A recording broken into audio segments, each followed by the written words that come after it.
కొంతమంది ఐపీఎస్ అధికారులు ఇలా మా ఫోన్లు హ్యాక్ చేస్తా ఉన్నారు, మా ఇండ్ల ముందున్న సీసీ కెమెరాలు హ్యాక్ చేస్తా ఉన్నారు.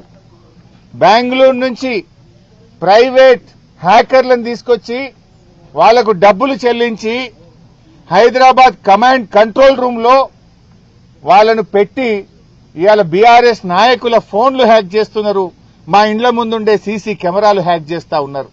ఇవన్నీ బయటకు వస్తాయి. నేను ఐపీఎస్ అధికారులను కూడా హెచ్చరిస్తా ఉన్నాం, మా దగ్గర అన్ని సాక్ష్యాధారాలు ఉన్నాయి, టైం వచ్చినప్పుడు అన్ని బయట పెడతాం. రేపు బీఆర్ఎస్ ప్రభుత్వం వచ్చిన తర్వాత మీరు రిటైర్ అయినా మిమ్మల్ని వదిలిపెట్టము.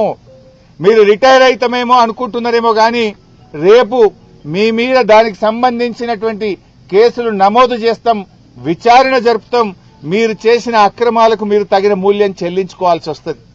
అప్పుడు రేవంత్ రెడ్డి కాపాడలేడు, మిమ్మల్ని ఎవడు కాపాడలేడు. రిటైర్ అయితే సొంత డబ్బులతో అడ్వకేట్లను పెట్టుకోవాల్సి వస్తుంది. గుర్తుపెట్టుకోండి, చట్టానికి అనుగుణంగా నడుచుకోండి.